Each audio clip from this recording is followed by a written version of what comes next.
ว้ยเอาเพลงดังยอดฮิตทุกมือนี่เพลงดังติดหูค่ะสมน้ำหน้าโอ้ยกับเบื้องหน้าเบื้องตาจะของในเมื่อไงเป็นตาโลกดาวบ้านดอนพุนตัวกูดันกูดี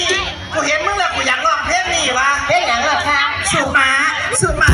สุมาอีนี่สุมาพูดตามภาษาสุมาสุมาสุมาสุมาอีนี่สุมาจับไปหาอีนี่สุมาหน้าตาแกอะไรมันคือคนสุมามาดุใช่ปะเอ้าถือใจได้แบบถือแล้วมันหลายอยู่เนี่ยอันแต้งโตว่าจะคว้างเป็นคิดสามารถเป็นกวางเล่นเดียวันตีเป็นกวางเล่นเดียนะคะเขาเป็นคีสโอ้ยมาคือกวางเล่นเดียดอกลาคืออย่างขยเย่ค่ะคือกล้วยน้อยกำนั่นเนี่ยมาคือดอกออกมาหาพี่หาน้องแล้วขอเสียงคนมักผัวเขาเนี่ยค่ะผัวจะขวางน้ำตายอยู่เงี้ยบ่อนซ่อนเนาะห้องเกียดอยู่บนนั้นทั้งห้องทั้งยกมือทักไหลไปยังไงยังก็มาดิใหญ่ไฟมีการสงสัยอยู่เลยเดี๋ยวต้องใช้ยังอีกแบบผู้นี้คนคือเป็นส้มสีลายๆเฮ้ยอ้าวอีกก่อนนี่ว่าจากอย่างเนาะไม่อย่างคนมาหลายจะไหนงานฟรีเก็บบัตรนี่ก็มาค่ะทุกลูกทีมละเดี๋ยวนี้ว่าบางโดดบันดุงขี่ตีก็อย่างเนี่ยโดยเฉพาะเด้อขอเสียงพี่น้องบ้านโน้นกงบากนะคะห้องมาสั่นคักกระดอกหาเบื้องหมอน้ำบานอื่นบานจะขวางบ่จ้างจักเจียเพื่อนสิจ้างอยู่จ้างไปยังจ้างห้องเลยแล้วจ้างเฮางานยังงานบุญแจกเขาหาผู้ใดหาหมาอ้าวกูรับหอนหาหมาติบันเนี่ยอันที่มาเมาจ่าแบบนี้บ่ได้เด้อค่ะหูจักบ่ดิฉันเป็นไผ่ค่ะเป็นไผ่ค่ะนี่แหละค่ะเมียน้อยนายกอุ้ยบันดุงค่ะ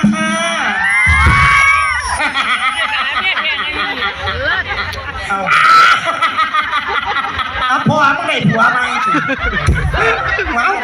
เจ้าหัวเนาะไว้อย่างอุ้ยอย่าบ่แม่นข่อยบ่มางานกาชาติบัดดูข่อยเลยสิบ่เห็นเนี่ยเนี่ยหน่อยนายอยู่ผู้ให้จะสิเอาผู้ให้กะกินผมสโลดกินนี่ล่ะหนูโอ้ยผมชื่อเล่นกาตาสดาดอกบ่ได้กินเยอะๆหมดโตดอกพี่อันอีหล่ะกูเส้งหลายมาบ้านดุงย่ำไหนกูกะเส้งย่ำนั่นใช่ได้หรือเส้งอย่างใหญ่เอาบ่เส้งจังไหนปีมาหันมาเที่ยวงานกาชาติบ้านดุงไปแย่กินตำบักโค้งร้านนึงร้านสีแยกไฟแดงเนี่ยร้านตำหมอลำเป็นยังไงบ้านนี้เข้มหลายกินเข้าไปก็ไม่ให้กูได้แค่ติ่มเบิร์ดเลยจะไม่ถามจะว่าจะขวางขายเกียร์บ้านดุงเลยสิแม่ใส่ตะเกียร์ใส่ปลาแดกไอ้กูก็เลยบ้านแรกจะขวางเข้ามาอยู่บ้านมาจะไหนมันน้ำเผาอยู่มือเนี่ยยังเห็นเผาน้ำผ้าก้อนใหญ่ก้อนเล็กนี่เรามาถือกับกูอยู่นี่เดียวดิเราว่ากินแต่เศร้าพูดเดินแพ้มาเลยอันเจ้าหน้าที่มาเอาพี่มาลงหาดเนี่ยค่ะเขาจะเห็นเขาบอกวันนี้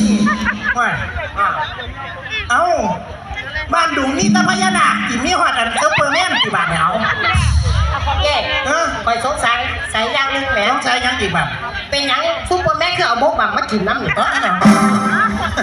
องไปกินดีๆเด้อว่าเป็นของเหรียญนี้นั่นมึงลองดู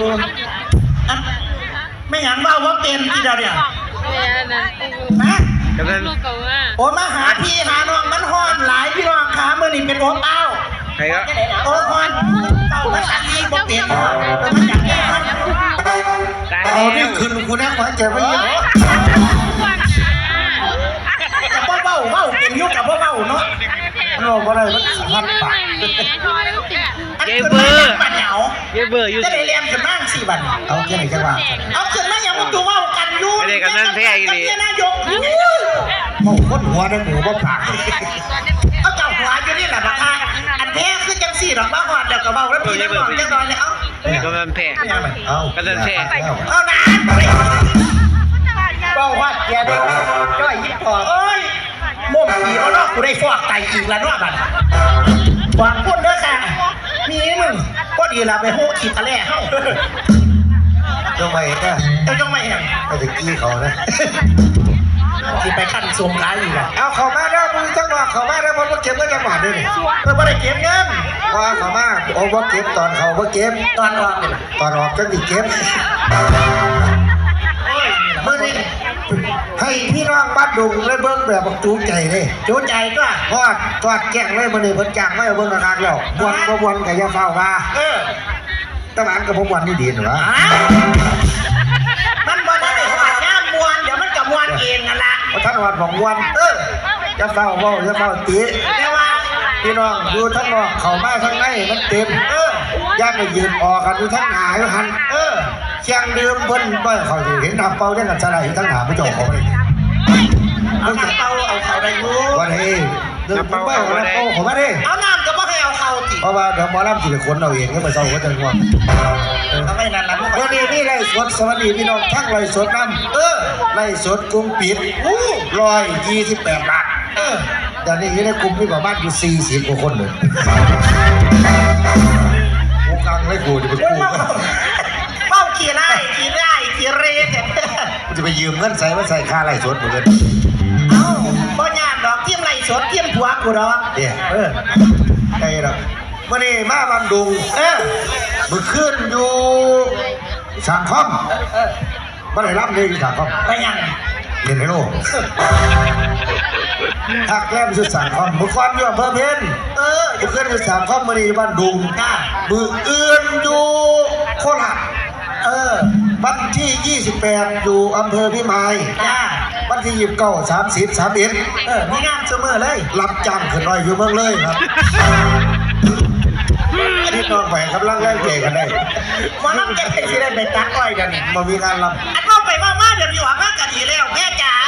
ต้องหันมาหมอน้ำบ่มวนไปบ่อันนี้มวนตะเกาอยู่ว่านี่สร้างหัวหน้ามันพวกหัวหน้าบ้องมันอยู่แล้ว ไอ้ อ้าวมึงเบิ่งอันนั้นนะแนวเราจะถามหาตัวมัน เดี๋ยวมาแล้ว เอี่ยง ปีนี้คว้าไม่ได้ซื้อเกียร์ดอกกูว่า